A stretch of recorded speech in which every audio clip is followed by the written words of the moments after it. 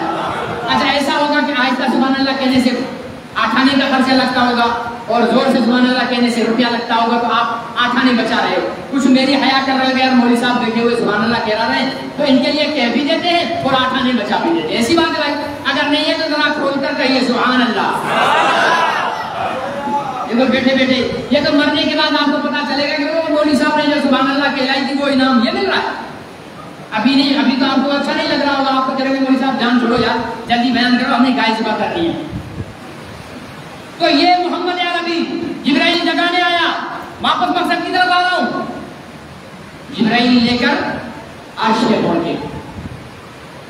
جب سفر پہ ساتھی تھے نا جبرائیل، براق جو سواری تھی، جہاں اس کی نظر پڑتی تھی وہاں اس کا قدم پڑتا تھا۔ پہنچے، پہلا دوسرا تیسرا چوتھا پانچواں چھٹا ساتواں، سدرۃ المنتہا عرش معلیٰ، ایک جگہ آئی سدرۃ المنتہا جہاں جبرائیل رک گئے۔ فرمایا کہ جبرائیل تم کیوں نہیں چلتے؟ فرمایا یہاں سے آگے میں چلوں گا تو میرے بھی پر جل جائیں گے۔ پیغمبر وہاں سے آگے گئے۔ اب وہاں گئے، ملاقات ہوئی اللہ سے۔ کس سے؟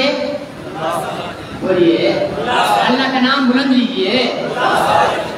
اللہ سے ملاقات۔ ہم تو ایسے جیسے ملاقات کر کے پھول پہ سما کے آتے ہیں، کہاں سے آ رہے ہیں؟ دنیا کر کے چل رہے ہو، کہ ایسے جیسے مل گیا۔ یہ اللہ خالق مالک رازق جبار قہار قدیر قادر عزیز، وہ اللہ پیغمبر سامنے آمنے سامنے آنکھوں سے دیکھ رہے ہیں۔ حضور علیہ السلام کے علاوہ باقی کسی نے اللہ کو دنیا کی آنکھوں سے نہیں دیکھا، لیکن میرے آقا نے دنیا کی آنکھوں سے اللہ کو دیکھا۔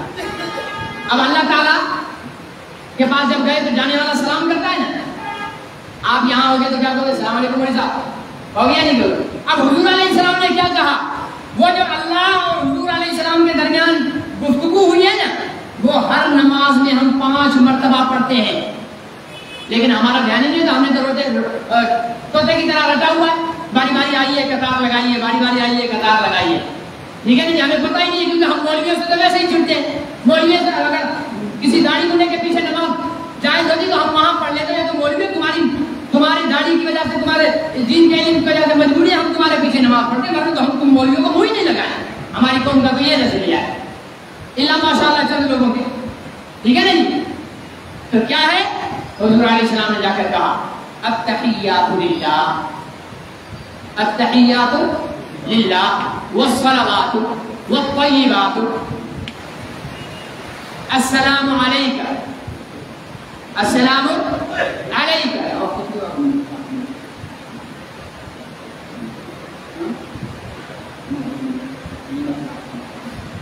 السلام علیکہ ایھا النبی ورحمۃ اللہ وبرکاتہ۔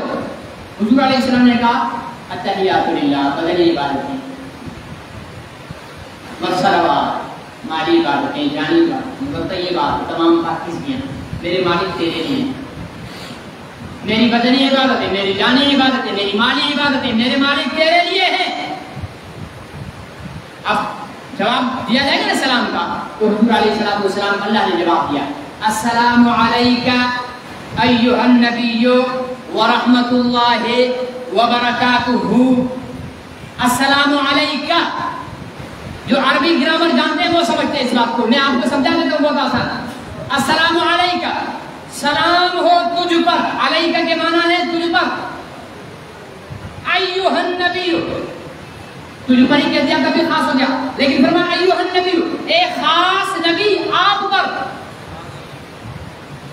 السلام علیکم ایھا النبی ورحمۃ اللہ، اور اللہ کی رحمتیں ہوں، وبرکاتہ اللہ کی برکتیں ہوں، التحیات صلوات طیبات، السلام رحمت برکت، 3 کے بدلے میں 3.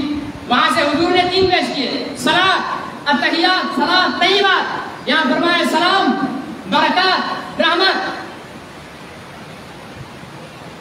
اب حضور علیہ السلام نے کیا جواب دیا؟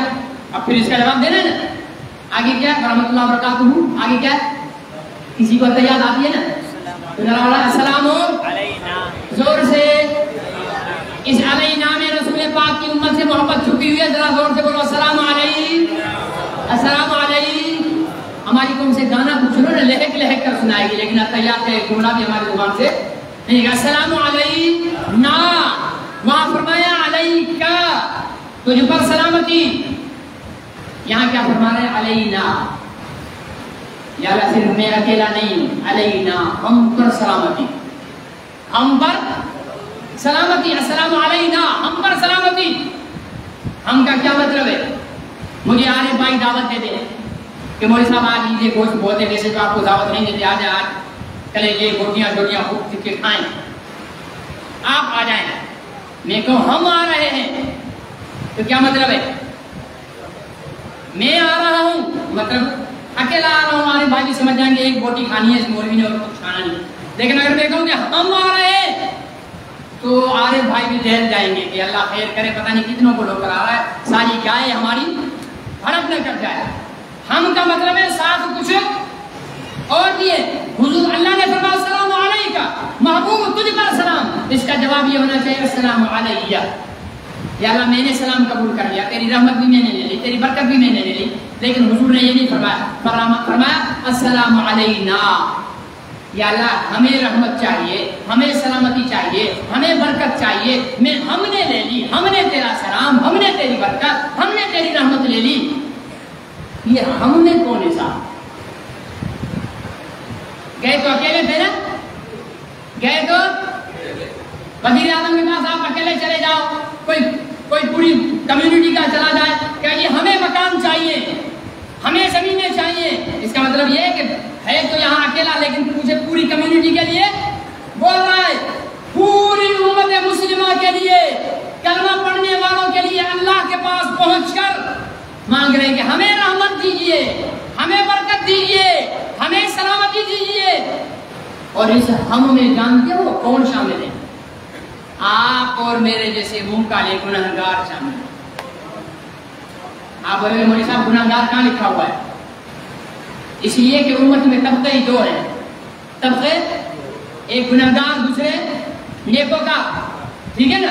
تو نیکوکاروں کا تو آگے ذکر آ رہا ہے نا. السلام علینا وعلی عباد اللہ الصالحین. آ گیا وعلی عباد اللہ، ہم پر سلامتی ہو. یا اللہ میری گنہگار امت اور میں اس کو سلامتی، میری گنہگار امت اور میں اس پر برکت، میری گنہگار امت اور میں اس پر رحمت. وعلی عباد اللہ الصالحین، اللہ کے نیک بندوں، نیک بندوں کو رکھا الگ، گنہگاروں کو رکھا اپنے ساتھ. اتنی رحمت والے نبی میرے عزیز دوست اور محترم بزرگوں، اس پر اس کا کوئی ہم پر حق ہے یا نہیں ہے؟ نہیں سمجھ میں آ رہا؟ نبی کا حق ہے یا نہیں ہے؟ کیا حق ہے؟ ہم لوگوں نے کیا کیا ہے؟ فرانس نے توہین کی، امریکہ نے توہین کی، جرمنی میں توہین ہوئی، کارٹون بنے، خاکے بنے، انڈیا میں توہین ہوئی. ایک بدبخت عورت نے پیغمبر علیہ السلام کی توہین کی. ہم نے کیا کیا؟ نعرہ لگایا، جلوس نکالا، جلسہ کیا، لعنت ڈالی، چپ کر کے بیٹھ گئے. کیا حضور علیہ السلام نے ان کا دعا کی اور چپ کر کے بیٹھ گئے تھے؟ انہوں نے سب کچھ اپنا داؤ پہ لگا کر ہماری مغفرت کی دعائیں کی. یہ تو دور کی بات ہے. میں تو ہر جگہ یہ چیختا ہوں، دوبارہ سناتا ہوں. 1989 میں 1989 جنگ اور ڈان اخبار میں جنگجان اخبار کے نام سنا ہے؟ ایک اشتہار چھپتا ہے، اس اشتہار میں انسان کے نچلے دھڑ کی تصویر ہے، اس تصویر میں پیشاب کی جگہ پر لکھا ہوا ہے محمد۔ ہماری زبان سے تو لعنت بھی نہیں نکلتی ایسے حدیثوں میں۔